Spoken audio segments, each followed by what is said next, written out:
Pobreza e renda no Brasil. Deixe o seu like e também se inscreva no canal. Também compartilhe esse vídeo com seus amigos nas redes sociais, porque o conhecimento não é para ser retido, o conhecimento é para ser compartilhado.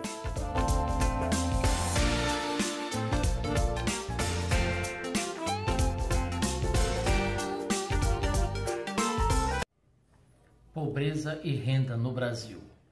Em nosso país, algumas das principais razões do desemprego, da economia informal e do trabalho infantil são pobreza e distribuição desigual da renda, tendo como característica marcante a concentração de riqueza nas mãos de uma pequena parcela da população, como a gente pode observar aí nesse gráfico número 1.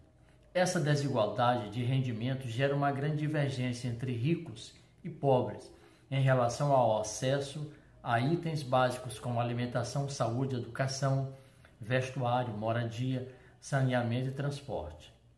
No Brasil, um representativo contingente de pessoas vive em condições precárias, muitas vezes em situação abaixo da linha da pobreza, com cerca de 1,25 dólares ou até 2 dólares por dia. Embora esses índices estejam em declínio, em 2013 aproximadamente 5,5% da população brasileira viviam nessas condições, como a gente pode observar aí pelo gráfico número 2. A disparidade de renda na sociedade brasileira possui características regionais diferenciadas.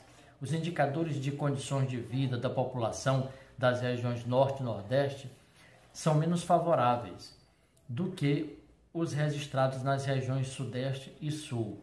Entre outros fatores, se deve ao menor acesso à educação e à saúde e qualidade de vida de grande parte da população, por causa dos escassos recursos financeiros das famílias. Em 2013, no Brasil, o rendimento médio familiar per capita era de R$ 936 e 26% das famílias recebiam valores abaixo desse limite. Os valores dos rendimentos nas regiões Nordeste e Sul são visivelmente desiguais, R$ 598 e R$ 1.146, respectivamente. Os fluxos migratórios no Brasil. Em 2013, de acordo com dados estatísticos levantados pelo IBGE, aproximadamente 40% dos brasileiros residiam fora dos seus municípios de origem, e destes 16% não moravam na unidade da federação em que nasceram. Esses números revelam a intensidade com que os fluxos migratórios ocorrem no nosso país. Desde o período colonial, os movimentos migratórios no Brasil estão associados a fatores de ordem econômica. Quando a economia agroexportadora açucareira no Nordeste entrou em declínio e a exploração de ouro nas Minas Gerais teve início por volta do século XVIII, um enorme contingente de pessoas se deslocou para essa região. Mais tarde, entre o final do século XIX e as primeiras décadas do século XX, a prosperidade da economia cafeira, seguida do processo de industrialização e de urbanização, deslocou o grande foco de atração populacional para o eixo Rio-São Paulo, o êxodo rural. Ao longo da segunda metade do século XX, os movimentos migratórios no país foram marcados pelo intenso êxodo rural, que levou milhões de pessoas a migrar do campo para as cidades.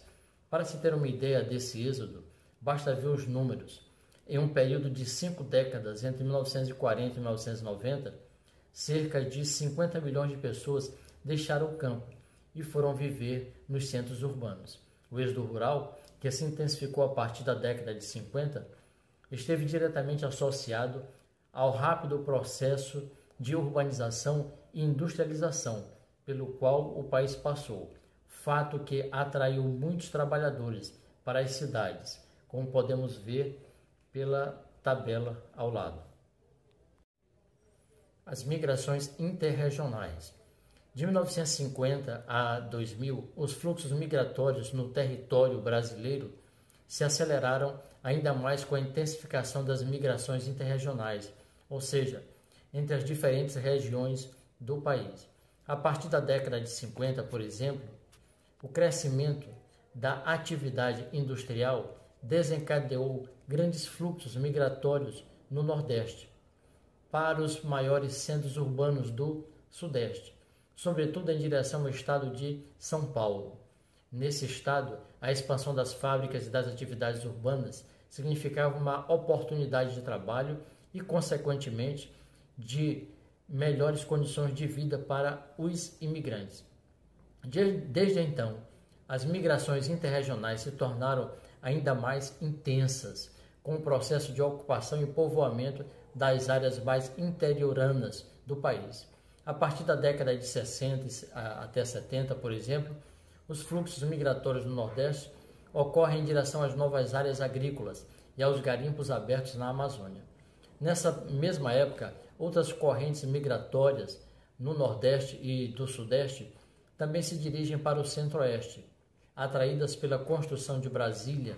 Além disso, a migração de nordestinos para as demais regiões do país, especialmente no período entre 1940 e 1970, também foi desencadeada pelo fenômeno das secas que assolaram o sertão nordestino.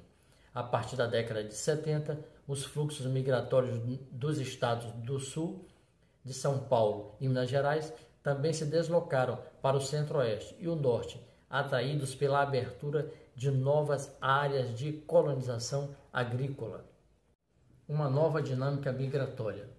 Ao longo das últimas 3 décadas, os fluxos migratórios sofreram uma profunda alteração, com o processo de desconcentração da atividade industrial e econômica. Os fluxos migratórios para os grandes centros urbanos da região começaram a diminuir. Esse fato e o crescimento econômico das cidades interioranas do próprio Sudeste e também de outras regiões do país, que passaram a receber parte dos investimentos produtivos, até então instalados em metrópoles como São Paulo e Rio de Janeiro. Esses investimentos se redirecionaram para outras partes do território. No caso do Nordeste, por exemplo, embora ainda se mantenha como principal região de saída de pessoas quando comparado ao restante do país, verifica-se a ocorrência de movimentos migratórios de retorno. São fluxos de pessoas que deixam o Sudeste, atraídas principalmente pela expansão econômica ocorrida em capitais nordestinas, como Salvador, Fortaleza e Recife. Migrações pendulares. São aquelas migrações formadas pelo deslocamento diário e de volta de pessoas entre moradia e trabalho. Migrações temporárias ou sazonais. São as migrações em que o imigrante reside durante apenas um período determinado de tempo no lugar no qual se deslocou.